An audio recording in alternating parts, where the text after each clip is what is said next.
الحمدللہ وکفا وسلام علی عبادہ الذین اصطفی اما بعد فاعوذ باللہ من الشیطان الرجیم بسم اللہ الرحمن الرحیم وفی السماء رزقکم سبحان ربک رب العزت عما یصفون وسلام علی المرسلین والحمد للہ رب العالمین اللہم صلی علی سیدنا محمد وعلی آل سیدنا محمد وبارک وسلم اللہم صلی علی سیدنا محمد وعلی آل سیدنا محمد وبارک وسلم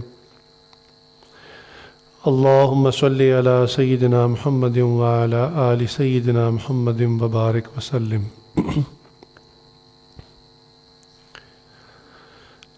رزق کے عنوان سے ہم نے ایک مضمون شروع کیا تھا۔ اللہ کی ذات سے امید ہے کہ آج اس کا آخری نشست ہوگی۔ بہت ساری باتیں تقریباً تفصیل سے ہو چکی کہ رزق کیا ہے، رزق کی برکت کیا ہے، تاہم ایک ہوتے ہیں مسائل اور ایک ہوتا ہے ان مسائل کا حل،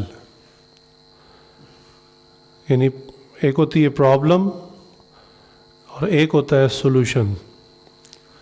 تو پرابلمس کو انسان سارا دن ساری رات بولتا رہے، ڈسکس کرتا رہے، تو وہ سالو نہیں ہوتی، وہ حل نہیں ہوتی جب تک کہ سولوشن نہ بتایا جائے۔ اس لیے آج اکثر ہماری عوام جو ہے وہ پرابلمس کے بارے میں سارا دن بیٹھ کر بات کرتی ہے اور اپنے گھنٹوں ضائع کر لیتی ہے، حالانکہ اگر سولوشن کا پتہ ہو اور اس میں وقت لگائیں تو اللہ کی ذات سے امید ہے کہ یقیناً مسئلے حل ہو جائیں گے۔ تو پرابلمز اپنی جگہ، لیکن ہر پرابلم کا سولوشن وہ معلوم ہونا چاہیے اور اس کو حل کرنے کی کوشش کرنی چاہیے۔ چنانچہ رزق سے متعلق جو باتیں ہوئیں ان کا خلاصہ یہ ہے کہ اللہ رب العزت کی ہم مخلوق ہیں اور ہمارا رزق اللہ کے ذمے ہے۔ یہ اللہ کا کرم ہے، اللہ کا فضل ہے، اللہ نے اپنے ذمے لیا۔ مثالیں بہت سی دی تھیں، ایک مثال پھر دے دیتا ہوں کہ ہم بھی اگر کوئی پرندہ، کوئی جانور پیٹ بنا لیں، یعنی اس کو ہم قید کر لیں، تو ہم کمزور اور ضعیف انسان بھی سمجھتے ہیں کہ اس کا دانہ پانی میرے ذمے، حالانکہ ہم انسان ہیں، لیکن پھر بھی یہ احساس ذمہ داری ہمارے اوپر غالب ہوتا ہے کہ اس کو کھلانا پلانا اب ہماری ذمہ داری ہے، ہم نے اس کو قید کر لی ہے۔ تو اللہ رب العزت ایسی عظیم الشان ذات جس نے ساری مخلوق کو پیدا کیا، ہم انسانوں کو پیدا کیا، پھر انسانوں کو اشرف المخلوقات فرمایا، تو یہ کیسے ہو سکتا ہے کہ اللہ رب العزت ہمیں رزق دینا ہی بھول جائیں؟ لہٰذا اللہ تعالیٰ ایسے رازق ہیں کہ بعض اوقات رزق کو کھانے والے تک پہنچا دیتے ہیں اور بعض اوقات کھانے والے کو رزق تک پہنچا دیتے ہیں، وہ جو چاہتے ہیں کر لیتے ہیں۔ مجھے ایک واقعہ یاد آ گیا جو میرے حضرت جی نے سنایا۔ حضرت فرماتے ہیں یہ اس وقت کی بات ہے جب حضرت ایک کمپنی کے اندر جی ایم تھے، جنرل مینیجر تھے۔ تو فرمانے لگے کہ بھئی ہماری میٹنگز ہوا کرتی تھی مختلف شہروں میں، اور کمپنی کی طرف سے گاڑی بھی ملی ہوئی تھی۔ تو کہنے لگے ایک مرتبہ مجھے کسی کام سے دوسرے شہر جانا تھا، یعنی آفیشیل میٹنگ کے سلسلے میں۔ تو حضرت فرماتے ہیں کہ میں پچھلی سیٹ پہ بیٹھ گیا اور اپنی فائلز وغیرہ کھول کر ان کے اندر مصروف ہو گیا کہ میٹنگ میں کیا بات کرنی ہے، تیاری کرنے لگا۔ اور ڈرائیور جو ہے وہ گاڑی بھگانے لگا. تو حضرت مان لیں کہ گاڑی اچھی تھی, بڑی تھی, تو ذرا اس نے تیز بھگانی شروع کر دی. تو کہنے لگے میرا دھیان تو فائلوں میں تھا, میں تو اپنے کام میں لگا تھا. تو جب ہائی وے کے اوپر گاڑی بھاگ رہی تھی نا, ایک دم اس نے زور سے بریک لگائی اور اس کے بعد ٹھک کر کے آواز بھی آئی. تو کہنے لگے میں متوجہ ہوا اور میں نے کہا بھی کیا کیا تم نے, کسی کو ٹکر مار دی؟ تو وہ کہنے لگا کہ جی سر پتہ نہیں اچانک کتا کہیں سے آگے آ گیا اور وہ ہٹ ہوا گاڑی سے. خیر حضرت نے کہا بھی میں چونکہ میٹنگ میں لیٹ ہو رہا ہوں, اب آپ فوراً جو ہے گاڑی دوبارہ چلائیں, احتیاط سے چلائیں. اور حضرت مان لیں کہ میں نے کہا لگتا ہے آپ نے نیند پوری نہیں کی رات. میں نے حالانکہ کہا ہوا ہے کہ میرے ساتھ جو بھی ڈرائیونگ پہ جائے وہ اپنی نیند اچھی طرح پوری کرے, لہٰذا آگے کوئی اگر کوئی ہوٹل وغیرہ آتا ہے تو تم وہاں پر بس جلدی سے چائے وغیرہ پی لینا, فریش ہو جانا, اور اس کے بعد پھر ہم آگے چلتے ہیں. تو حضرت مان لیں کہ اس نے گاڑی دوبارہ بھگانی شروع کر دی اور تقریباً 1 گھنٹے کی مسافت پہ تقریباً 1 گھنٹہ گاڑی چلتی رہی. اور اس کے بعد کوئی ہوٹل وغیرہ آیا تو کہنے لگے اس نے گاڑی ایک سائڈ پہ کھڑی کی اور وہ چائے پینے چلا گیا. تو اس بات ہے کہ میں اترا, میں نے کہا بھی دیکھوں کتنا کو ڈیمیج ہوا ہے, گاڑی کا کتنا نقصان ہوا ہے. تو اس بات ہے کہ میں جب گاڑی کی فرنٹ سائڈ پہ آیا تو دیکھا کہ جو بمپر ہوتا ہے نا گاڑی کے آگے, کہنے لگے جو گاڑی بڑی تھی تو بمپر بھی اس کے بڑے تھے, تو بمپر کے اوپر ایک چھوٹا سا کتا بیٹھا ہوا تھا, سہما ہوا. تو حضرت کہنے لگے میں اس کو دیکھ کے حیران کہ یہ ادھر کیا کر رہا ہے, اور کہنے لگے کہ ابھی میں اس کو دیکھ ہی رہا تھا کہ ایک طرف اس ہوٹل کے مالک نے بچی ہوئی ہڈیاں اور گوشت کے ٹکڑے اور روٹیوں کے ٹکڑے ایک طرف ڈالے, تو یہ بمپر سے جمپ لگا کے نیچے اترا اور سیدھا اس جا کے ڈھیر کو نا اس میں وہاں سے کھانا شروع کر دیا. تو حضرت کہنے لگے کہ مجھے اب پہ ساری بات سمجھ میں آئی کہ ہوا یہ ہوگا کہ کتا جب گاڑی کے سامنے آیا, اس نے بریک لگائی اور کتے نے بچنے کے لیے جمپ لگائی, تو وہ بمپر سے ہٹ ہوا اور ڈر کے وہیں بیٹھ گیا. اب جب گاڑی دوبارہ 100 کی سپیڈ پر 120 پر بھاگنا شروع ہو گئی تو وہ سہما بیٹھا رہا, اترا نہیں. اللہ نے اس کو کئی کلومیٹر دور پہنچانا تھا جہاں اس کا رزق لکھا ہوا تھا.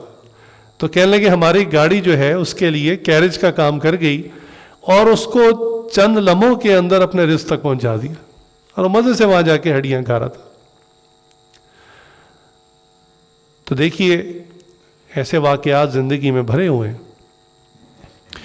ہمارے حضرت جی کے ایک اور مرید ہیں, انہوں نے بھی اپنا واقعہ سنایا. کہنے لگے کہ حضرت میرا بیٹا ہے چھوٹا, وہ شرارتی ہے, بچے شرارتی ہوتے ہیں. وہ حضرت سناتے ہیں بے بچہ اور بے بندر یہ آرام سے نہیں بیٹھ سکتے.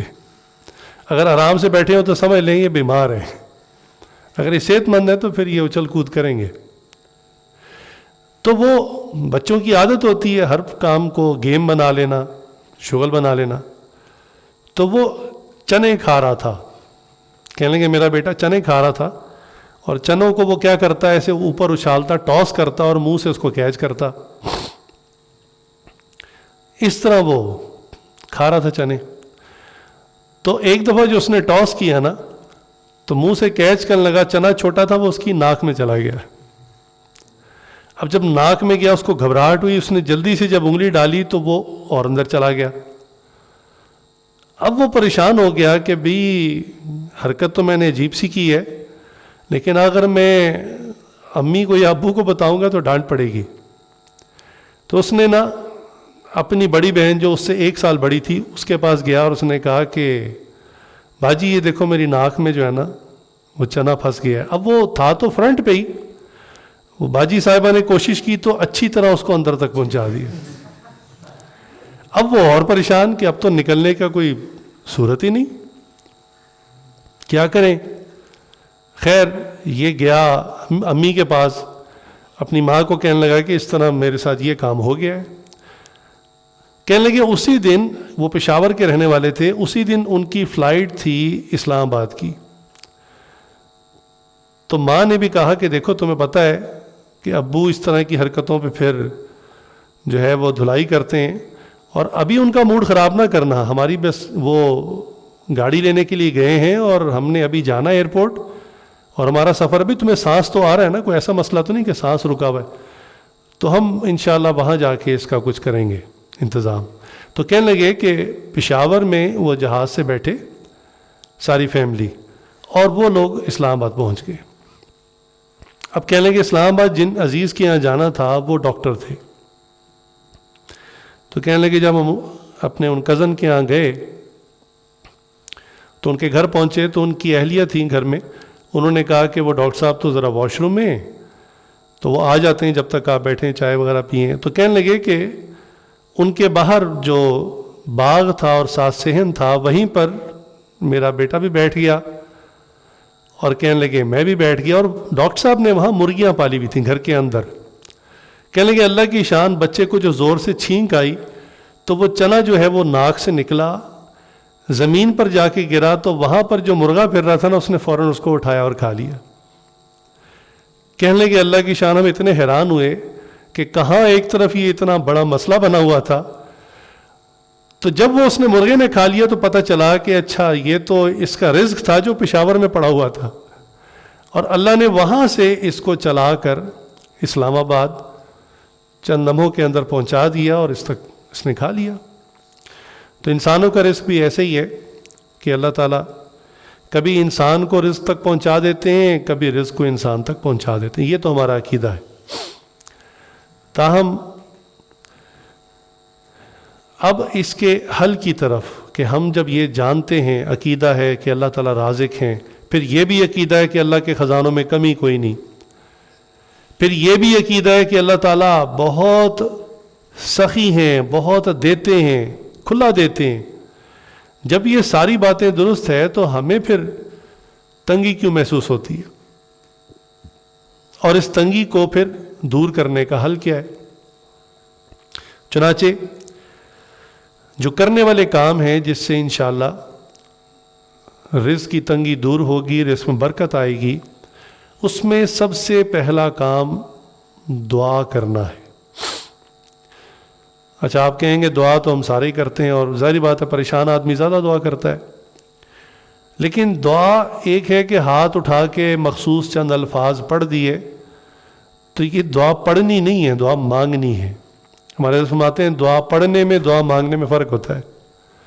دعا پڑھنے میں ہم نے اکثر دیکھا کہ جیسے نمازوں کے بعد امام صاحب ہاتھ اٹھاتے ہیں، کچھ مخصوص الفاظ پڑھتے ہیں، پیچھے لوگ آمین آمین کہہ رہے ہوتے ہیں، کسی کی اکثر کی کیفیت نہیں ہوتی، اور بس وہ چہرے پہ ہاتھ پھیر لیتے ہیں۔ حضرت مالک ہم اسی طرح ایک دفعہ سفر میں تھے، تو راستے میں ہم نے کہیں نماز پڑھی، تو نماز کے بعد اسی طرح دعا مانگی۔ کہنے لگے میرے ساتھ جو ساتھی تھے، تو جیسے آمین ہوا تو میں نے اچانک پوچھ لیا کہ اس وقت جو ابھی آپ نے دعا مانگی ہے کیا مانگا ہے اللہ سے؟ کہنے لگے میری عادت بھی نہیں ہے لیکن ویسے ہی پوچھ لیا۔ کہنے لگے انہوں نے کہا حضرت سچ سچ بتاؤں میں نے اللہ سے کچھ نہیں مانگا۔ حضرت کہنے لگے میں اتنا حیران ہو گیا کہ آپ نے نماز پڑھی، سب کے ساتھ ہاتھ اٹھائے اور پھر چہرے پہ پھیرے، تو آپ نے کچھ نہیں مانگا؟ میں کہا نہیں، بس یہ تو ایک عادتاً۔ تو دیکھیں یہ جو عادتاً مانگنے والی دعائیں نا، یہ دعا نہیں ہے، آپ خود بھی سمجھتے ہیں کہ یہ دعا نہیں ہے۔ وہ ایک بزرگ فرماتے ہیں کہ مجھے پتہ چل جاتا ہے میری کون سی دعا قبول ہوتی ہے، اللہ کے یہاں پہنچتی ہے۔ تو پوچھنے والے نے پوچھا کہ اچھا آپ کو کیسے پتہ چل جاتا ہے کہ آپ کی کون سی دعا قبول ہوگی؟ انہوں نے کہا جس دعا میں میرے جسم میں ہلکا سا لرزہ پیدا ہو جائے، اور میرے جو ہے وہ جسم کے بال کھڑے ہو جائیں، اور آنکھوں سے آنسو جاری ہو جائیں، اور دل میں بھی رقت ہو، اس کیفیت میں میں جو دعا کرتا ہوں نا، مجھے پورا یقین ہوتا ہے یہ اللہ تعالیٰ کے یہاں پہنچ گئی، قبول ہو گئی۔ تو دعا کی ایک کیفیت ہے، ایک یقین ہے، ایک اعتقاد ہے، پورے یقین سے آپ مانگیں تو انشاءاللہ دعا قبول ہوگی۔ جو لوگ دعا کو انڈر ایسٹیمیٹ کرتے ہیں ان کے لیے عاجز اکثر مختلف واقعات اور باتیں جو خود قرآن حدیث کے اندر آتی ہیں ان کا ذکر بھی کرتا ہے کہ عیسیٰ علیہ السلام جب تشریف لائیں گے اور دجال اور اس کے جو فتنہ ہے وہ پھیلا ہوگا دنیا میں، اس کو قتل کریں گے. اس کو قتل کرنے کے بعد ابھی مسلمان کہتے ہیں نا سکھ کا سانس بھی نہیں لیا ہوگا کہ خبر آئے گی یاجوج ماجوج نکل آئے ہیں. یاجوج ماجوج جو ہے یہ اتنی تعداد میں ہوں گے، اتنی تعداد میں ہوں گے کہ آپ یوں سمجھ لیں کہ 1000 اگر لوگ ہوں تو 999 ان کے اور ہم انسانوں کا ایک. اب یہ اتنے آؤٹ نمبر ہوں گے کہ ان سے مقابلہ ممکن ہی نہیں ہوگا. اس زمانے میں جو ٹیکنالوجی ہوگی، میزائلز ہوں گے، راکٹ ہوں گے، فائٹر جیٹ ہوں گے، بڑی مشین گنیں ہوں گی، ٹینک ہوں گے، جو کچھ بھی ہوگا وہ سب بیکار ہو جائے گا، کیونکہ اتنی بڑی تعداد کو مارنا ممکن نہیں ہوگا. تعداد کے اعتبار سے جو حدیث کے اندر ذکر آتا ہے وہ یہ کہ تعداد اتنی زیادہ ہوگی کہ ان کا لشکر جب نکلے گا تو ان کا اول حصہ، لشکر کا اگلا حصہ ایک دریا سے گزرے گا. وہاں سے جیسے پیاس سے انسان پانی پیتا ہے وہ پانی پینا شروع کرے گا، پانی پیے گا، آگے چلتا جائے گا، اور پیچھے ان کا دستہ آتا جائے گا. ہر گزرنے والا وہ دریا سے پانی پیے گا. جو ان کا آخری حصہ آئے گا تو وہ دیکھے گا وہاں پر صرف دریائی پتھر ہوں گے، پانی نہیں ہوگا. تو وہ دیکھ کر کہیں گے اندازہ ہوتا ہے کہ یہاں کبھی پانی تھا. اب سوچنے کی بات ہے اتنی تعداد کہ دریا پورا پی جائے. اللہ اکبر، اتنی ان کی تعداد ہوگی، اور تعداد اتنی زیادہ ہوگی کہ بہرحال جب وہ ہلاک ہوں گے تو جو مسلمان بچ گئے ہوں گے وہ ان کا جو تیر کمان اور جو سامان ہوگا 10 برس تک اس کو جلائیں گے ایندھن کے طور پہ، فیول کے طور پہ، کیونکہ دنیا میں کوئی چیز باقی نہیں ہوگی. تو آگ جلانے کے لیے ان کے تیر کمان اور جو ان کے آلات ہوں گے وہ جلایا کریں گے. 10 برس تک جلاتے رہیں گے. کتنی تعداد ہوگی؟ تو ان سے مقابلہ کرنا ممکن ہی نہیں ہوگا، فائٹ ہو نہیں سکے گی.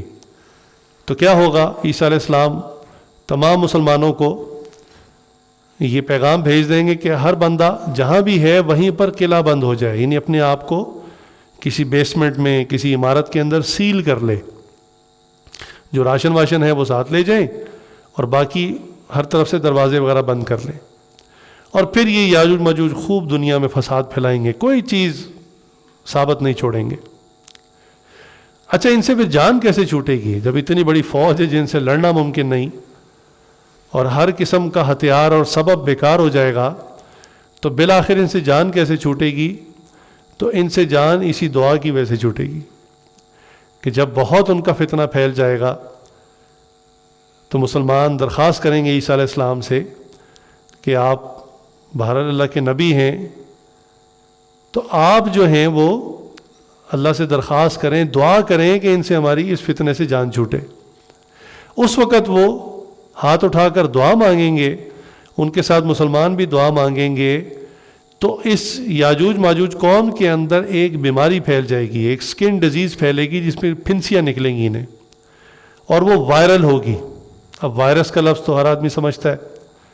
تو وہ ایک سے دوسرے کو، دوسرے سے تیسرے کو، وہ پوری قوم کو لگ جائے گی، اور وہ دیکھتے ہی دیکھتے سب کے سب ختم ہو جائیں گے. اب مر تو جائیں گے اور مسلمان اپنی جگہوں سے باہر بھی آ جائیں گے، لیکن روایات میں آتا ہے ان کی تعداد چونکہ اتنی زیادہ تھی زمین پر پاؤں رکھنے کی جگہ نہیں ہوگی، اتنی لاشیں ہوں گی ان کی. اب پھر ایک مصیبت کہ بھی اتنی لاشیں جب گلنا سڑنا شروع ہوں گی، ان کا بدبو اور تعفن اٹھے گا تو جینا حرام. تو اب اتنی بڑی لاشوں کی تعداد کو کون اٹھا کے دفنائے؟ یہ بھی ایک کام ہے.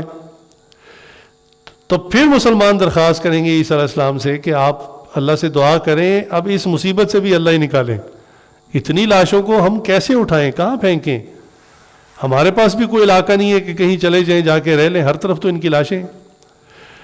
تو وہ پھر دعا کریں گے، اور ان کی دعا کی برکت سے اللہ تعالیٰ اپنے غائب سے کچھ ایسے پرندے بھیجیں گے، بڑے بڑے پرندے، جو اپنی پنجوں کے اندر اور چونچ کے اندر ان کی لاشوں کو اٹھا اٹھا کر کہیں پھینک آئیں گے، خلا میں لے جائیں گے یا سمندر میں پھینک دیں گے، اللہ کے علم میں. اور پھر جو ہے ایک بہت تیز بارش ہوگی، زمین کی اوپر کی سطح اکھڑ جائے گی، اور اس کے بعد برکتوں کا نزول شروع ہوگا. تو دیکھیے، جو لوگ سمجھتے ہیں کہ یار دعا سے کیا ہوتا ہے، سبب اختیار کرنا چاہیے، تو ہم نے کبھی دعا کو سبب نہیں سمجھا. دعا میں تو بڑی طاقت ہے. حیرت کی بات ہے کہ مسلمان اس پر اتنا یقین نہیں رکھتا، بعض کا دوسرے مذاہب والے اس پہ زیادہ یقین رکھتے ہیں۔ انڈیا کے اندر یعنی برِ صغیر جب انڈیا پاکستان اکٹھا تھا تب بھی، اور اطلاعات آئیں کہ اب بھی بعض علاقوں میں ایسا ہوتا ہے کہ مسلمان جب مسجد سے نماز پڑھ کے نکلتے ہیں نا تو باہر ہندو مرد عورتیں اپنے چھوٹے چھوٹے بچوں کو لے کے کھڑے ہوتے ہیں گود میں، اور وہ نمازیوں سے درخواست کرتے ہیں کہ آپ اس پہ دم کر دیں، آپ کے دم سے یہ ٹھیک ہو جائے گا۔ حیرت کی بات ہے، خود ہندو ہے، ان کا مندر موجود ہے، لیکن ان کا اس پر اتنا یقین ہے کہ مسلمان جب دعا کرتے ہیں تو قبول ہو جاتی ہے۔ تو بہرحال دعاؤں سے انسان کی تقدیر بھی بدل سکتی ہے۔ اب یہ ایک مسئلہ ہے سمجھنے والا کہ تقدیر تو ہم نے سنا ہے کہ بھئی یہ فکسڈ ہوتی ہے، اللہ نے جو لکھنا تھا لکھ دیا اور وہ لکھا ہوا بدل نہیں سکتا۔ تو اس میں اس کو سمجھنا چاہیے، قرآن کریم کے اندر سورہ رعد میں ہے یمحو اللہ ما یشاء ویثبت وعندہ ام الکتاب، کہ اللہ تعالیٰ کے پاس ام الکتاب یعنی لوح محفوظ ہے جس میں ہر چیز لکھی ہوئی ہے، اور اللہ تعالیٰ اس پر نظر فرماتے ہیں، جو چاہتے ہیں اس میں سے مٹا دیتے ہیں اور جو چاہتے ہیں باقی رکھتے ہیں۔ اس آیت کی تفسیر میں علماء نے لکھا کہ پتہ چلا کہ کچھ چیزیں اللہ تعالیٰ چینج بھی کر دیتے ہیں، گویا کچھ چیزیں ویریبل ہیں، چینج ہو سکتی ہیں۔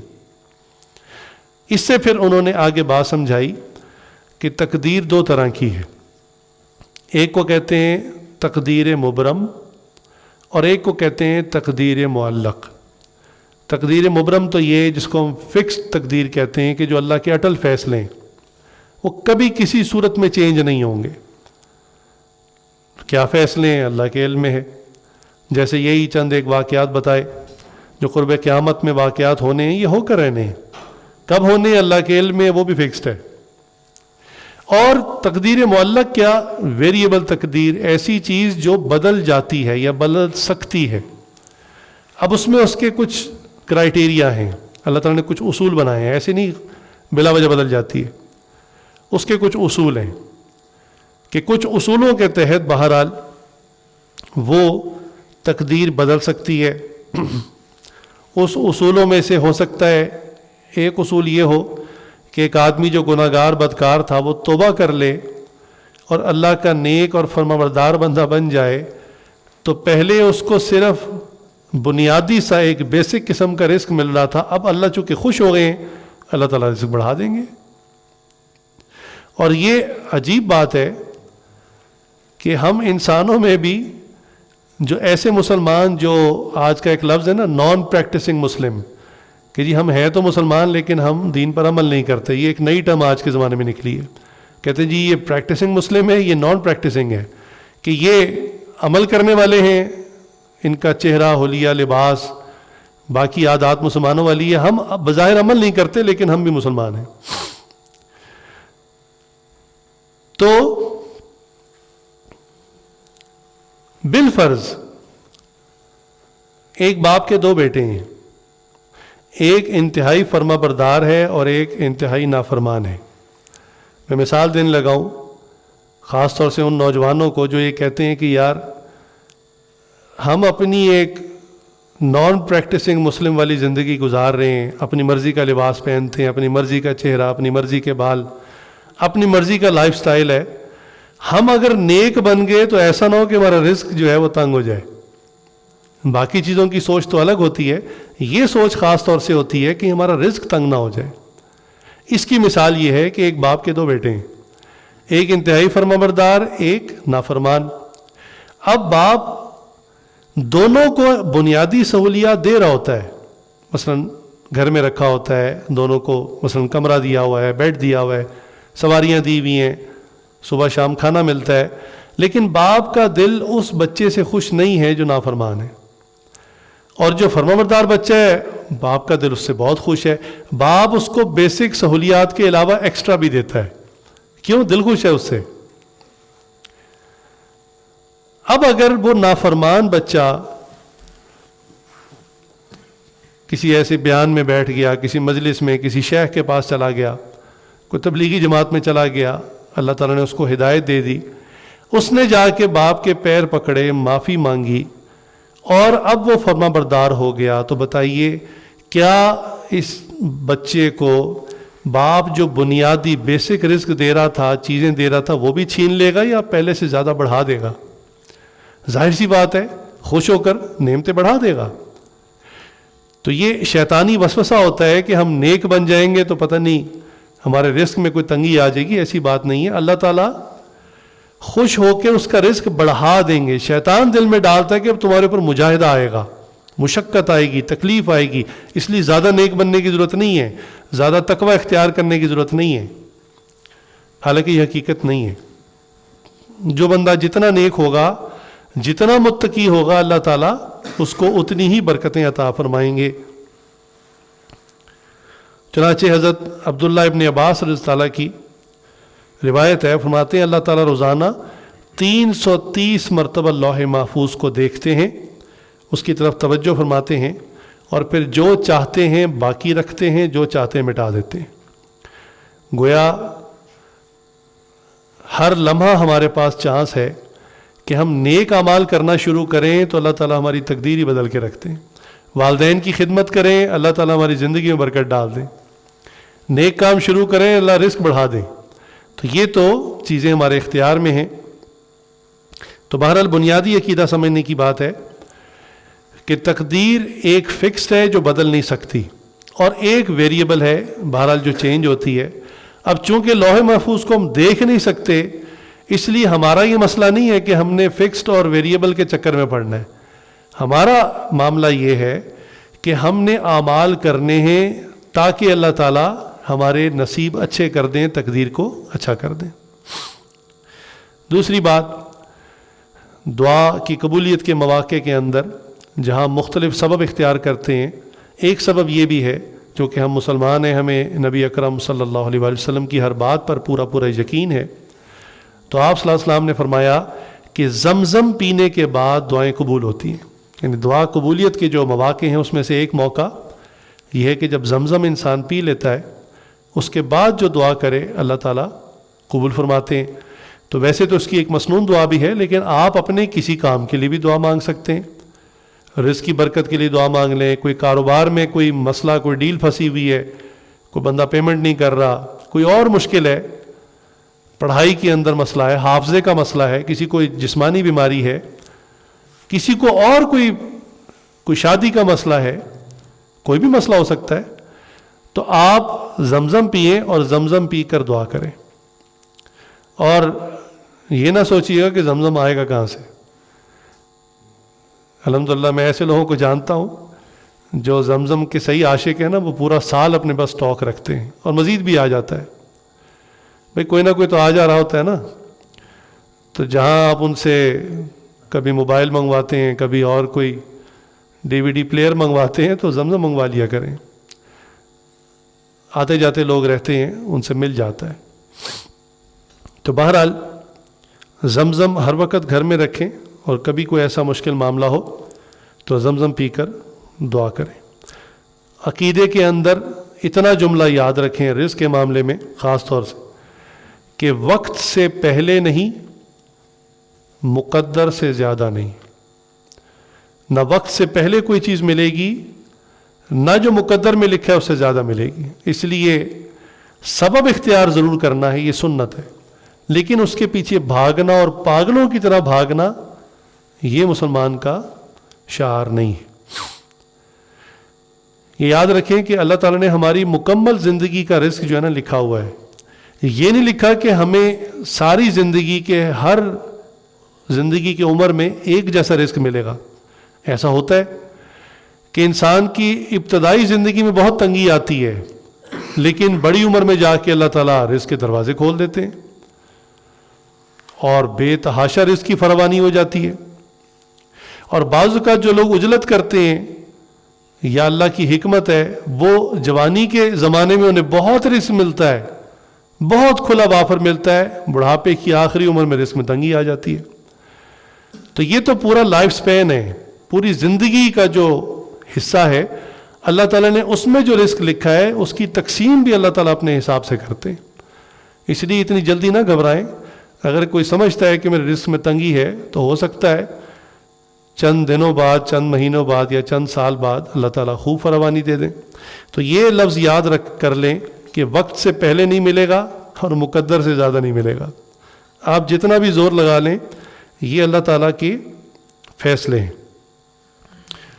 دوسری بات کہ ہر کام کرنے سے پہلے بسم اللہ پڑھنے کی عادت ڈالیں. یہ سب سے زیادہ رزق کو کھینچتی ہے اور ہر چیز میں برکت کا سبب ہے. حدیث ہے آپ صلی اللہ علیہ وسلم نے فرمایا ہے کہ جو کام بھی بسم اللہ پڑھے بغیر کیا جائے وہ ادھورا رہتا ہے. فہو اقطع، وہ بس منقطع ہو جاتا ہے. یعنی مراد یہ کہ وہ ہو بھی جائے اس میں برکت نہیں ہوتی. اس لیے بسم اللہ پڑھنے کی، کہنے کی عادت ڈالنی چاہیے. نبی صلی اللہ علیہ وسلم نے زندگی میں جتنے بھی کام کیے، جو بھی کام فرماتے ہیں اس میں بسم اللہ پڑھتے اور امت کو یہ سکھایا، صحابہ نے سیکھا. بسم اللہ کا کیا مطلب ہے کہ ہر کام سے پہلے اللہ کا نام لینا. آپ نے دیکھا ہوگا جو دنیا دار لوگ ہیں نا، وہ اپنے دفتروں میں کام نکلوانے کے لیے نا کسی بڑے کا نام لیتے ہیں. کسی ایم این اے سے تعلق نکالا ہوتا ہے، کسی ایم پی اے سے، کسی سینیٹر سے، اور وہ جا کے پھر اس کا نام لیتے ہیں کہ جی اس کے نام کی برکت سے میرے کام ہوں گے. ایک سوچ ہے. تو ہم جو سب سے بڑے ہیں، جو پوری کائنات کے بڑے ہیں اور جو اصل مالک ہیں، ہم ان کا نام کیوں نہ لیں؟ تو ہر کام سے پہلے بسم اللہ پڑھی جائے. حضور صلی اللہ علیہ وسلم بستر پہ تشریف لے جاتے تو بسم اللہ پڑھتے، گھر سے باہر نکلتے تو بسم اللہ توکلت علی اللہ. مسنون دعائیں تو بھری ہوئی ہیں ان چیزوں سے. حتیٰ کہ بیت الخلاء جاتے تو بسم اللہ اللہم انی اعوذ بک من الخبث والخبائث. کھانا شروع فرماتے تو پہلے بسم اللہ پڑھتے. اور یہاں تک فرمایا بسم اللہ اتنا اہم ہے کہ اگر کوئی شخص شروع میں بسم اللہ پڑھنا بھول جائے اور درمیان میں اس کو یاد آ جائے تو بسم اللہ اولہ و آخرہ یہ پڑھ لے. اللہ تعالیٰ اس کو بھی قبول فرما دیں گے اور برکت ہو جائے گی. پھر کھانے کے اندر برکت کیا ہے؟ حدیث ہے کہ برتن میں کھانا اپنے سامنے سے کھاؤ، درمیان سے نہ کھاؤ، کیونکہ درمیان میں برکت نازل ہوتی ہے. یہ سنن ابن ماجہ کی حدیث ہے. ایک اور حدیث ہے کہ کھانا مل کر کھاؤ، فرمایا کہ وہ تمہارے لیے اس میں برکت ڈال دے گا. مسند احمد کی حدیث ہے. آج گھروں کے اندر ہر بندہ اپنی اپنی پلیٹ، اپنا اپنا کھانا ڈال لیتا ہے اور بس اپنا ہی کھاتا ہے. یہ جو بے برکتی آج گھروں کے اندر ہے اس کی ایک بڑی وجہ یہ ہے. زیادہ عرصے کی بات نہیں، ہمارے ہاں بھی یہ رواج تھا کہ ہم لوگ یعنی اکٹھے ایک برتن میں کھاتے تھے. یہ سنت ابھی بعض عربوں کے اندر ہے. عرب ان کے ہاں بڑے تھال ہوتے ہیں اور وہاں پر جو ہے وہ اسی ایک تھال میں سب طرف سے ہاتھ ڈال رہے ہوتے ہیں اور کھا رہے ہوتے ہیں. تو حدیث میں آیا ہے کہ جس برتن میں سب سے زیادہ ہاتھ پڑیں اس میں سب سے زیادہ برکت ہوتی ہے. تو اب دیکھ لیجئے کہ ہماری بے برکتی کی کیا وجوہات ہیں.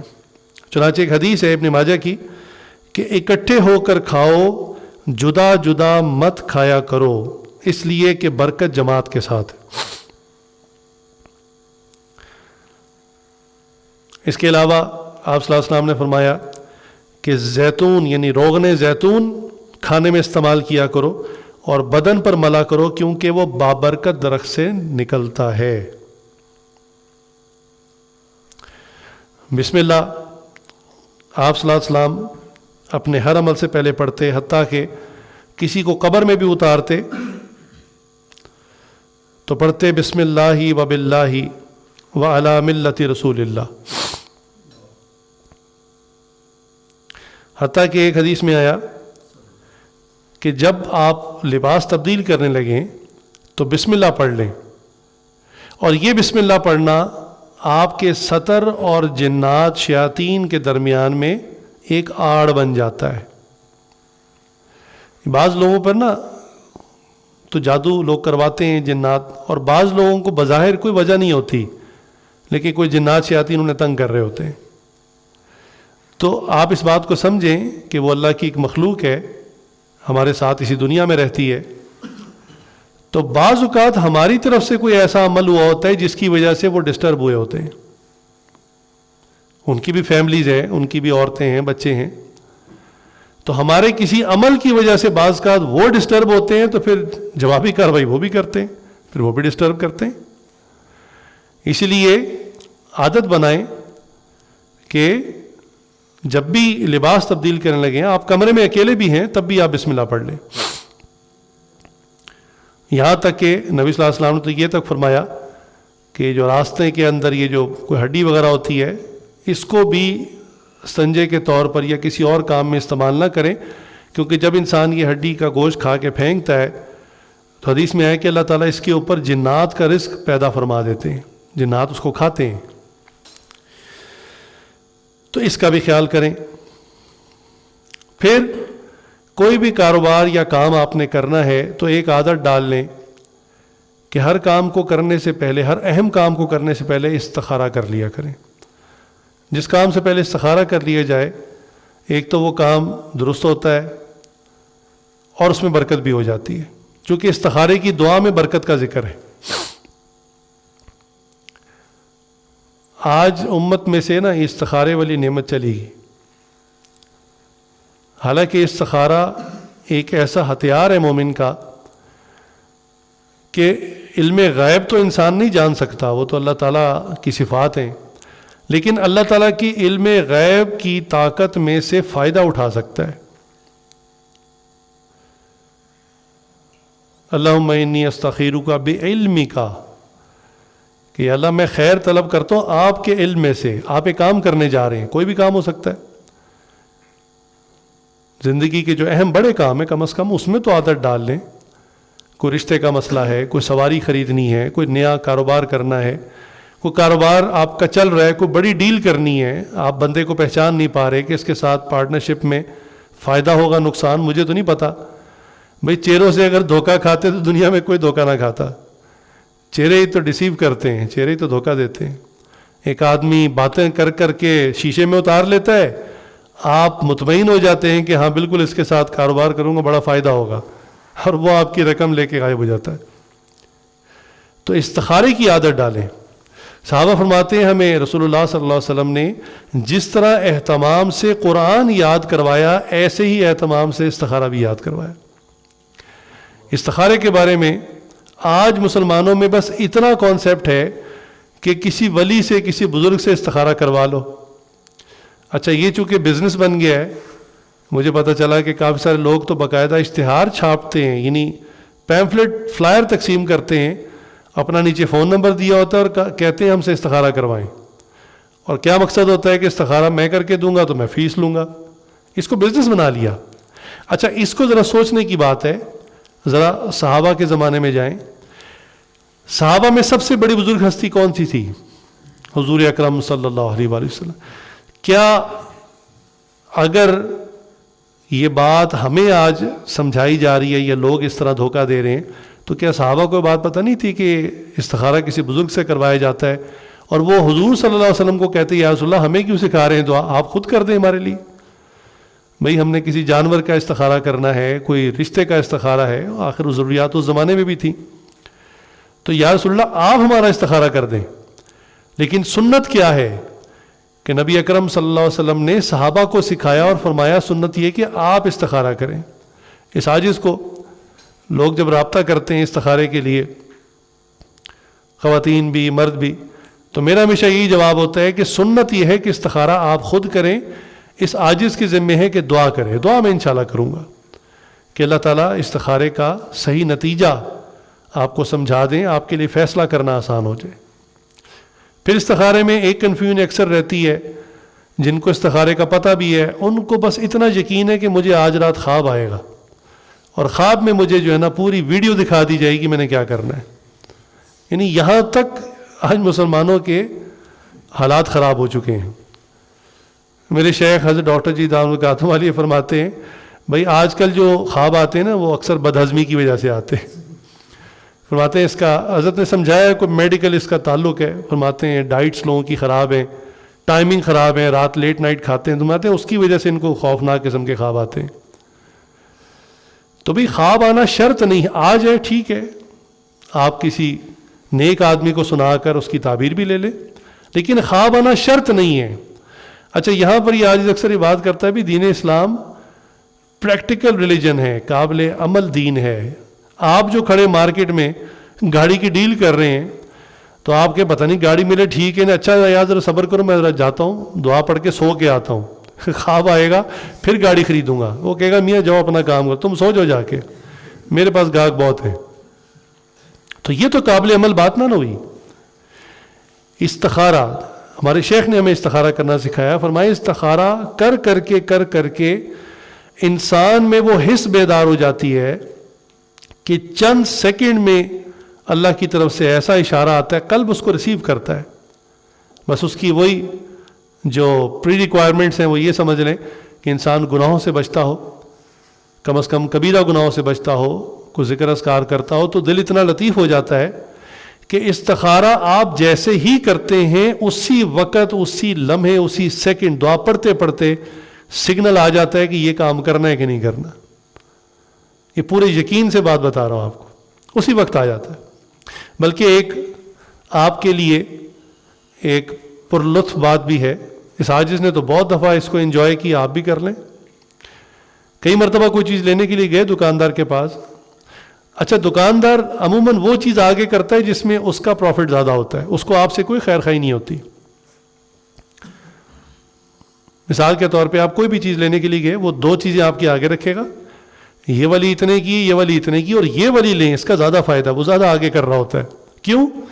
اس کا فائدہ تو ہے لیکن اس کو دکاندار کو ہے, اس کو پتہ ہے اس میں میرا کمیشن زیادہ ہے. اس نے دکان چلانی ہے, اس کو آپ سے کیا سروکار ہے. وہ بار بار اس کو دھکے دے کے آگے کرے گا, جی اس کو لیں اس کو لیں. تو ایسا کبھی بن گیا کہ خیال نہ رہا استخارہ کرنے کا, لیکن جب سچویشن میں پھنس گئے نا کہ بھی یہ بار بار اس چیز کو پروموٹ کر رہا ہے اور زور دے رہا ہے کہ اس کو لیں, تو خیال ہے استخارہ کیوں نہ کر لیں. تو اس چیز کو اٹھایا اور اٹھا کر دیکھنا شروع کیا. میں نے کہا میں آپ کو چند لمحے میں بتا دیتا ہوں فیصلہ. اس نے کہا ہاں جی ٹھیک ہے. وہ اپنے کام میں مصروف ہو گیا. اور زبانی دعا یاد کرنے کا فائدہ یہ ہے, استخارے کی یاد رکھیں شرط نہیں ہے کہ آپ کو دعا زبانی یاد آتی ہو, بہت اچھا ہے, لیکن یہ نہیں ہے کہ جو دیکھ کے پڑھے گا اس کا استخارہ ٹھیک نہیں ہوگا, ایسی کوئی بات نہیں. آپ اس کو آج کل موبائل میں آپ اس کا اسکرین شاٹ رکھ لیں, جب بھی ضرورت ہو دیکھ کے پڑھ لیں, اور اتنی دفعہ پڑھیں کہ ویسے ہی یاد ہو جاتی ہے. تو الحمدللہ کئی مرتبہ ایسا کیا کہ وہ ایک چیز کو بہت زیادہ آگے کر رہا تھا, زور دے رہا تھا, تو کہا بس ابھی آپ چند منٹ دیں, میں آپ کو عرض کرتا ہوں. استخارے کی دعا پڑھنی شروع کر دی. اب اس کو تو نہیں پتا ہم کیا کر رہے ہیں, اب چیز کو اٹھا کے گھما پھرا رہے ہیں اور ساتھ استخارے کی دعا پڑھ رہے ہیں. اور استخارے کی دعا پڑھنے کے بعد کہا ذرا پلیز دوبارہ بتا دیں آپ کون سی کہہ رہے تھے بہتر ہے, اس کو کر کے دیکھیے گا. اس عاجز نے کئی دفعہ کیا, ایک دم دکاندار کی شخصیت ہی بدل جائے. آپ یقین کریں گے کہ وہ لگے گا بندہ ہی کوئی اور آ گیا, وہ پہلے والا چلا گیا کوئی اور آ گیا. ایک دم وہ کہے گا جناب آپ نیک آدمی ہیں, تو میں آپ کو سچی بات بتاؤں اس کو میں اس لیے کر رہا تھا کہ اس میں ہمارا کمیشن زیادہ ہے. اصل فائدے کی چیز یہ ہے, میں گھر میں بھی اپنے لیے یہ استعمال کر رہا ہوں. کئی مرتبہ ایسا ہوا, کئی مرتبہ. اور بڑی مشکل سے اپنی ہنسی کو روکا کہ ابھی تھوڑی دیر پہلے تو یہ اتنا زور دے رہا تھا کہ وہ لے لیں وہ لے لیں, اور استخارے کی برکت ایسی نظر آئی کہ فوراً شخصیت ہی پلٹ گئی. تو یہ استخارہ آج ہم مسلمانوں میں سے نکل گیا. یہ تو مسلمان کا ویپن ہے, ہتھیار ہے, جس سے زندگی میں کوئی غلط فیصلہ انشاءاللہ نہیں ہوگا. پھر اس میں برکت کی دعا بھی ہے کہ یا اللہ جو فیصلہ ہو گیا, جو چیز آپ نے میرے لیے مقدر کر دی, اب اس میں برکت بھی عطا فرما دے. اس میں استخارے کی دعا میں دو جگہ پر آتا ہے ان حاذل امرہ. عربی میں حاذل امرہ کا مطلب یہ اشارہ ہے کہ یا اللہ یہ کام. اب اس میں یہ ورسٹائل ہے نا, کسی کام کا ذکر نہیں ہے, یہاں اشارہ ہے یہ کام.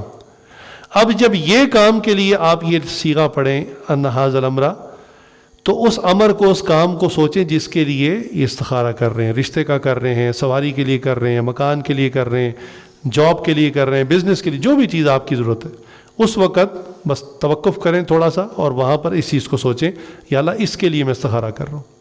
تو انشاءاللہ اللہ کی طرف سے جو جواب آئے گا وہ بالکل درست ہوگا. تو بہرحال کاموں کو اپنے کاموں کی برکت کے لیے اور صحیح فیصلے کے لیے استخارے کی عادت ڈالیں. چوتھی بات، کوئی نہ کوئی سبب اختیار کریں اور وہ سبب بھی حلال ہو. بعض لوگ سبب تو اختیار کرتے ہیں لیکن حرام سبب ہوتا ہے، یا تو مکمل ہی کاروبار حرام یا جزوی حرام. اب یہ مستقل ایک الگ مضمون ہے، اس عاجز نے اس کو پہلے بیان بھی کیا ہوا ہے. بہرحال کہ بھی ایک تو ہے کہ مکمل کاروبار ہی حرام ہے،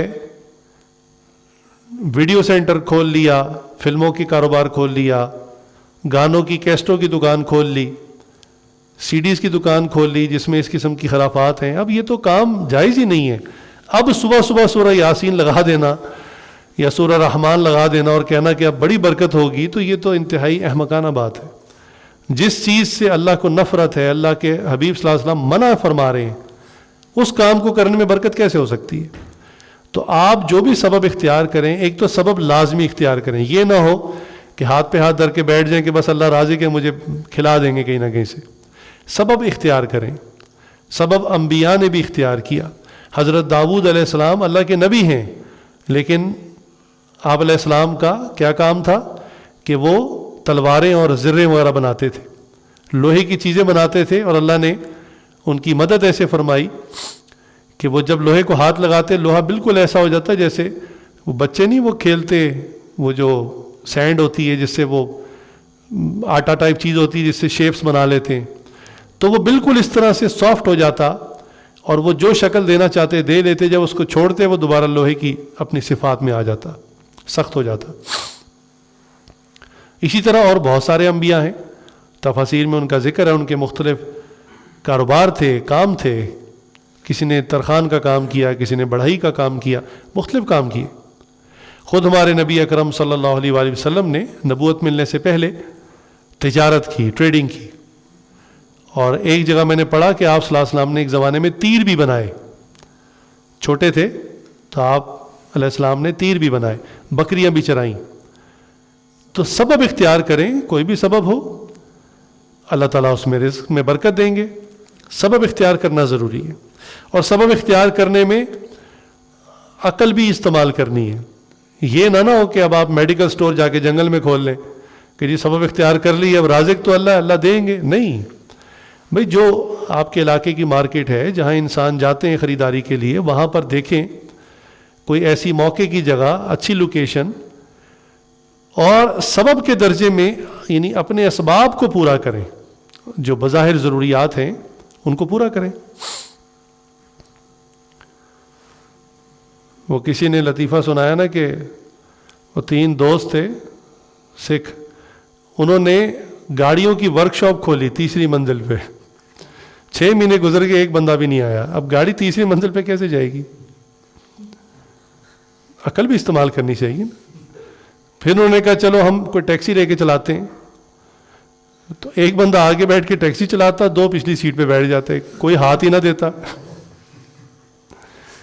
تو بھئی کام میں عقل استعمال کریں، بے وقوفی کا مظاہرہ نہ کریں. سبب اختیار کریں عقل سمجھ کے ساتھ، پھر اللہ پہ توکل کریں. چنانچہ اللہ تعالیٰ قرآن کریم میں بھی ارشاد فرماتے ہیں وَآخَرُونَ يَضْرِبُونَ فِي الْأَرْضِ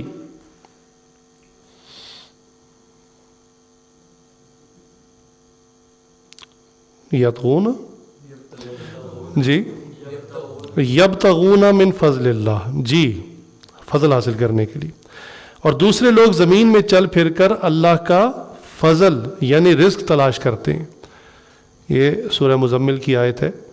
تو اللہ تعالیٰ جب یہ خود فرما رہے ہیں کہ بھی زمین میں چلنا پھرنا اللہ کا فضل، اب یہ فضل سے مراد کیا ہے کہ آپ کو کہیں بھی کوئی ڈیل بن جائے گی. صحابہ میں سے اکثر کا کوئی مستقل کاروبار نہیں تھا، ایسے ہی چلتے پھرتے ڈیل ہو جاتی تھی. حضرت علی رضی اللہ کا مشہور واقعہ ہے کہ وہ بازار میں گئے اسی نیت سے کہ اللہ تعالیٰ کچھ عطا فرما دیں. تو وہاں پر ایک شخص گھوڑا بیچ رہا تھا، منڈی میں, تو ان کو اچھا لگا, انہوں نے اس سے کہا بھی قیمت طے کر لو. قیمت طے کر لی تو ادھار پر خرید لیا. جاننے والے تھے, جانتے پہچانتے, انہوں نے کہا بس یہ میں نے خرید لیا, یہ میرا ہو گیا. اور مثال کے طور پہ سمجھنے کے لیے 1000 روپے میں, 1000 درہم میں کہہ لیں کہ 1000 درہم میں یہ میرا ہو گیا, میں آپ کو 1000 درہم دوں گا, پے کروں گا, میرے اوپر قرضہ ہو گیا. اور وہ گھوڑا انہوں نے لے لیا اور اللہ پہ توکل کر کے کھڑے ہو گئے. جیب میں پیسے تو تھے نہیں. لیکن تھوڑی دیر میں ایک اور گاہک آیا, اس نے کہا کہ بھئی آپ گھوڑا بیچیں گے؟ انہوں نے کہا ہاں بیچوں گا. انہوں نے کہا کتنے کا؟ انہوں نے کہا 1200 درہم میں. انہوں نے کہا جی منظور ہے. اس نے 1200 درہم دیے اور انہوں نے 200 درہم اپنی جیب میں ڈالے اور 1000 درہم جس کو قرض دینا تھا اس کو دے دیے اور گھر چلے گئے. خالی ہاتھ آئے تھے, 200 درہم جیب میں ڈال کے چلے گئے. تو اللہ کا فضل تلاش کرنا ہے, کہیں بھی ہو سکتا ہے, یہ سبب اختیار کرنا ہے. باقی اپنا عقیدہ ہمیشہ درست رکھیں کہ میری دکان, میری فیکٹری, میرا کھیت, میری نوکری, میری ڈگری یہ رازق نہیں ہے, یہ صرف اس کا سبب ہے. بعض اوقات اسباب میں انسان اتنا پھنس جاتا ہے کہ سبب کے ہی پیچھے ایسا پڑ جاتا ہے کہ اسی کو رازق سمجھنا شروع کر دیتا ہے. رازق اللہ کی ذات ہے, یہ صرف اسباب ہیں. لہذا اسباب ایک حد تک اختیار کریں. اور ہاتھ سے جو کام کرنا ہے اللہ کو بھی بڑا پسند ہے, اللہ کے حبیب صلی اللہ علیہ وسلم کو پسند ہے. حدیث ہے مشہور, القاسب حبیب اللہ, کہ جو ہاتھ سے کام کرنے والا ہے یہ اللہ کا دوست ہے, اللہ کا محبوب ہے. تو بہرحال کوئی سبب اختیار کریں, ایک بات, اور سبب بھی حلال ہو. 5ویں بات, اللہ کے حبیب صلی اللہ علیہ وسلم نے فرمایا بورکا لامتی فی بکورہا, کہ میری امت کے لیے جو رزق کی برکت ہے وہ صبح کے وقت میں رکھ دی گئی ہے. اور آج ایک دکاندار نہیں, پوری مارکیٹ کا بعض کا حال یہ ہوتا ہے کہ دوپہر کے 12:30-1 بجے مارکیٹ کھل رہی ہوتی ہے. اسلامی جو دن ہے وہ فجر کے بعد شروع ہو جاتا ہے اور مغرب میں بند ہو جاتا ہے. مارکیٹیں بند ہو جایا کرتی تھی. اس کے بہت سارے اور بھی فائدے ہیں. ایک فائدہ تو یہ ہے کہ دن کی روشنی سے انسان فائدہ اٹھاتا ہے, تو بجلی کا الگ سے بل نہیں آتا, یعنی جو ایکسٹرا ایکسپینس ہونے ہوتے ہیں نا لائٹوں کے اوپر. اور یہ اتنی اہم بات ہے کہ بہت سارے ملکوں نے اپنا ملکی نظام ہی اس کے مطابق کر لیا ہے. اس کو کہتے ہیں DST, day light saving time. انہوں نے DST کے مطابق اپنے سارے بزنسز, کاروبار, ہر چیز کو, حکومتی پوری مشینری کو دن کے ٹائم میں کنورٹ کر لی ہے. وہ رات کو کھولتے ہی نہیں ہیں, وہ کہتے ہیں رات کو کھولنا نقصان ہے.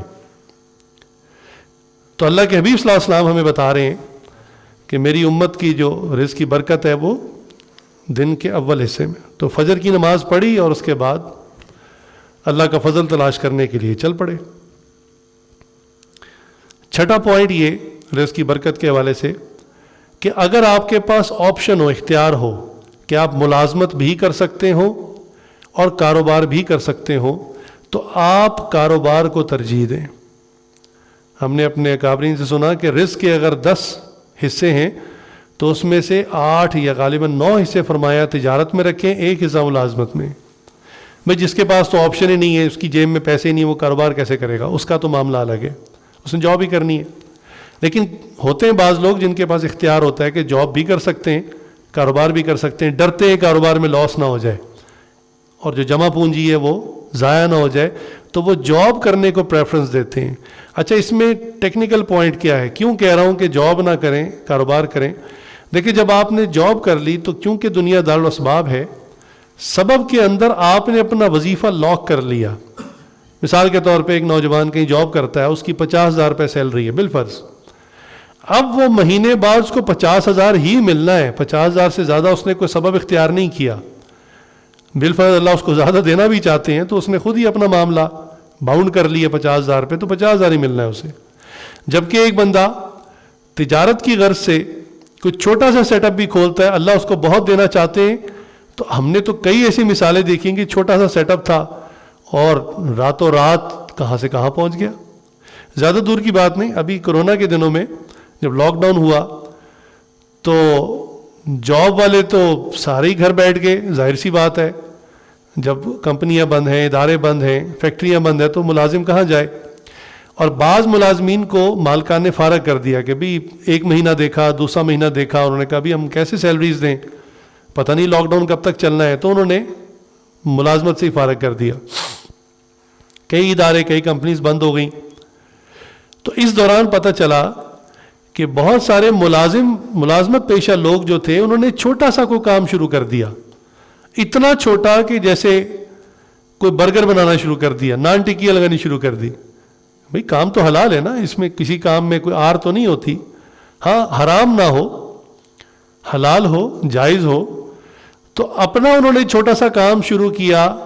تو اب جب لاک ڈاؤن کھلا اور کمپنیز نے واپس بلایا کہ جی واپس، انہوں نے کہا ہم نہیں آتے، ہمارے تو مزے ہیں، کاروبار بھی اپنا ہے اور ہمیں سیلری سے کئی گنا زیادہ مل رہا ہے.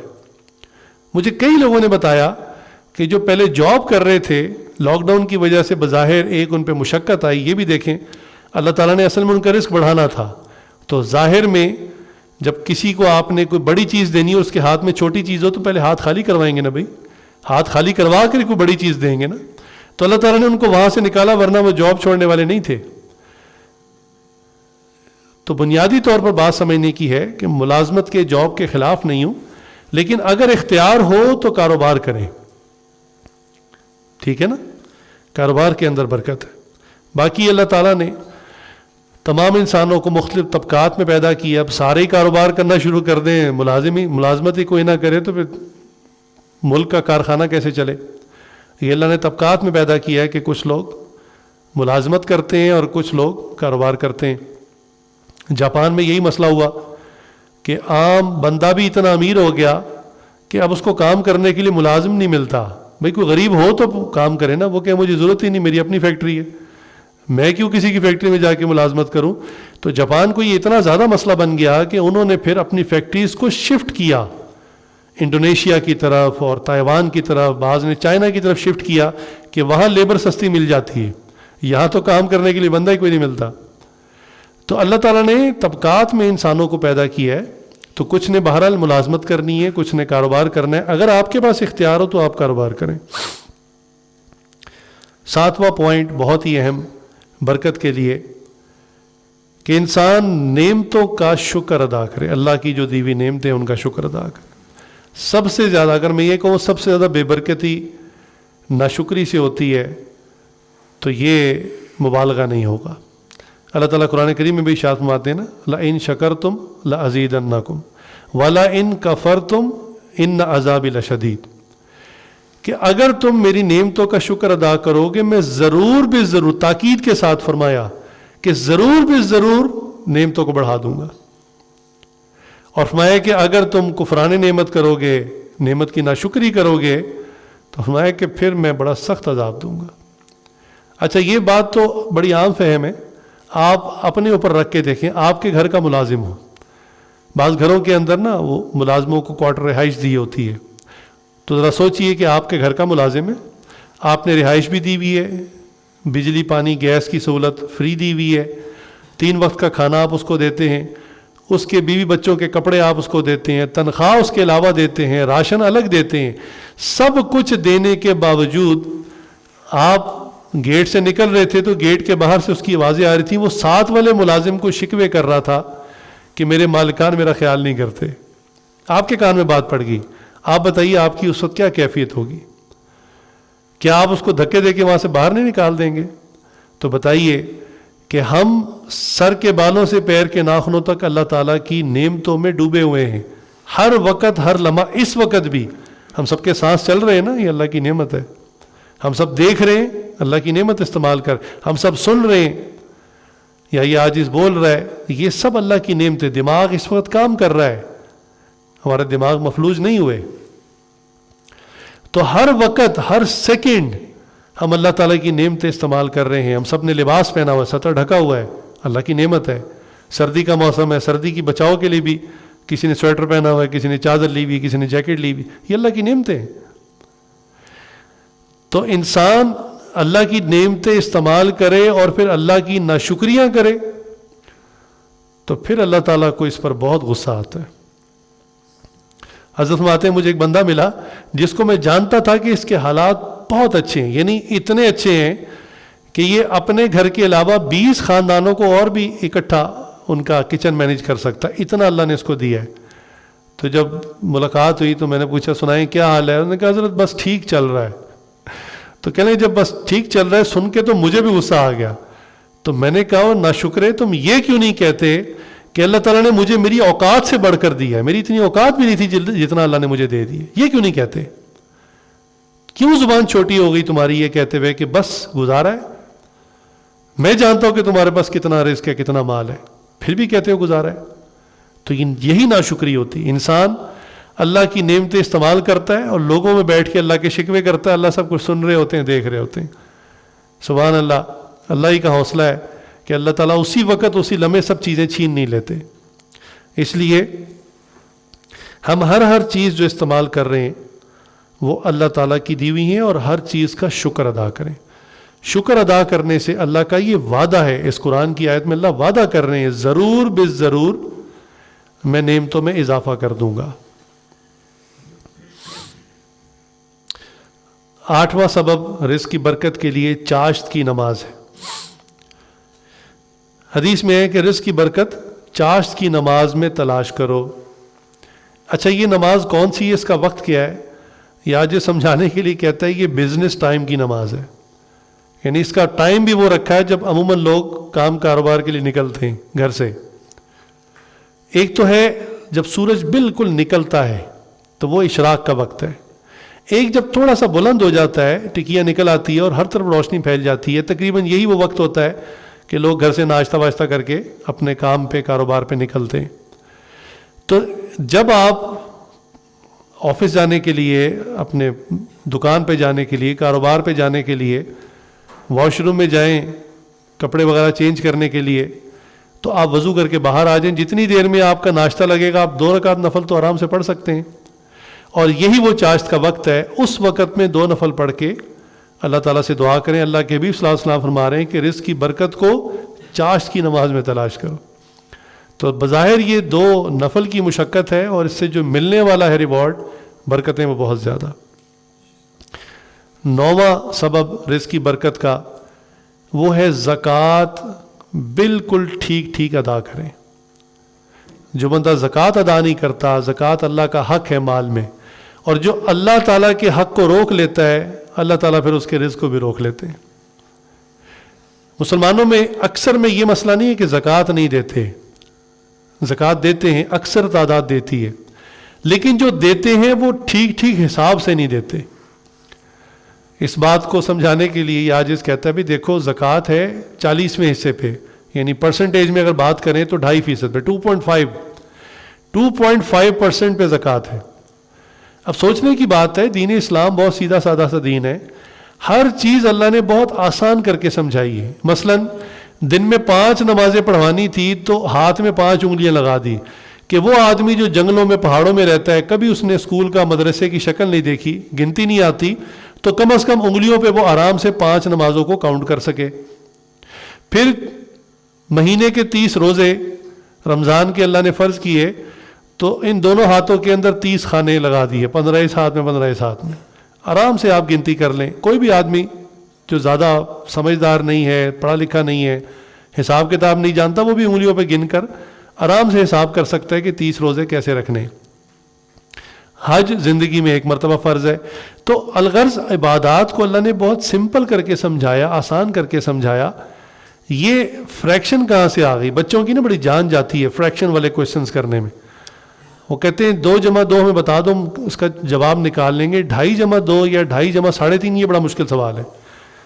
تو اشاریوں میں جو چیز چلی جاتی ہے نا عام طور پہ بڑی ڈیفیکلٹ ہو جاتی ہے۔ تو اللہ نے زکوٰۃ کے معاملے میں اشاریہ کیوں لگایا؟ سمجھنے کی بات ہے۔ اللہ تعالیٰ چاہتے زکوٰۃ کو 3% کر دیتے یا 2% کر دیتے، تو لوگ اندازوں سے دیتے رہتے۔ اللہ نے 2.5 رکھی اس لیے اشاریہ لگایا اس میں کہ اتنا باریک حساب میں بھی جانا پڑے، اتنا باریک حساب کر کے زکوٰۃ نکالو۔ ہاں آپ اپنا حساب پورا کریں، پھر اوپر دینا چاہتے ہیں دے دیں، اندھیرے میں فائر نہ کریں کہ جی میرا اندازاً اتنا ہی بنتا ہوگا۔ آپ نے اپنے گودام کو چیک نہیں کیا، اپنے اکاؤنٹس کو چیک نہیں کیا، گھر میں جو کیش پڑا ہے اس کو چیک نہیں کیا، آپ نے اپنی کسی چیز کا آڈٹ نہیں کیا اور اندازے سے کہا جی بس خود ہی اپنے آپ کو سمجھا دیا بس میرے پہ 30,000 آتی ہوگی اور 30,000 نکال دیا. وہ سونے کے زیورات جو 20 سال پہلے لیے تھے اس پر 20 سال پہلے جو کوئی 1,800 2,000 زکوٰۃ دے رہے تھے ابھی تک وہی دیتے آ رہے ہیں.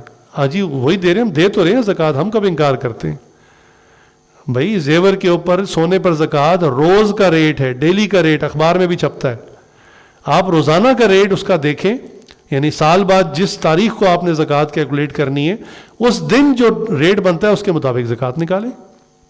تو میں نے پہلے عرض کیا کہ ایسا نہیں ہے کہ مسلمان زکوٰۃ نہیں دیتے, دیتے ہیں لیکن ٹھیک نہیں دیتے, مکمل نہیں دیتے. لہٰذا جتنی زکوٰۃ نہیں دی ہوتی, روک لی ہوتی, اللہ کا حق ہے, اور اللہ کا حق روکنے کی وجہ سے پھر اللہ بھی اس بندے کا حق روک لیتے ہیں, تو بے برکتی آتی. لہٰذا زکوٰۃ بالکل ٹھیک دینے سے برکت آتی. 10واں سبب جو ہے وہ صدقہ خیرات کرنا. زکوٰۃ تو فرض ہے, اس کے علاوہ صدقہ خیرات, ہاتھ کھلا رکھنا. یاد رکھیں کہ جو اپنے اختیار سے اپنے مال میں سے اللہ کے لیے کسی کو دیتا ہے گویا اس نے اللہ کو دیا. ضرورت مند کے ہاتھ, حدیث میں ضرورت مند کے ہاتھ میں جانے سے پہلے وہ مال اللہ کے ہاتھ میں چلا جاتا ہے. اما عائشہ صدیقہ رضی اللہ تعالیٰ عنہ ایک مرتبہ گھر میں بیٹھی درہم دھو رہی تھیں. اس زمانے میں سکے ہوتے تھے سونے کے اور چاندی کے, ایک کو درہم کہتے تھے ایک کو دینار کہتے تھے. تو وہ ہاتھ لگ کے نا بعض کا میلے ہو جاتے تھے, اوپر کالک آ جاتی تھی. تو وہ بیٹھی باقاعدہ درہم جو ہے ان کو دھو رہی ہیں. تو رسول اللہ صلی اللہ علیہ وسلم جب تشریف لائے گھر, انہوں نے کہا عائشہ یہ آپ کیا کر رہی ہیں؟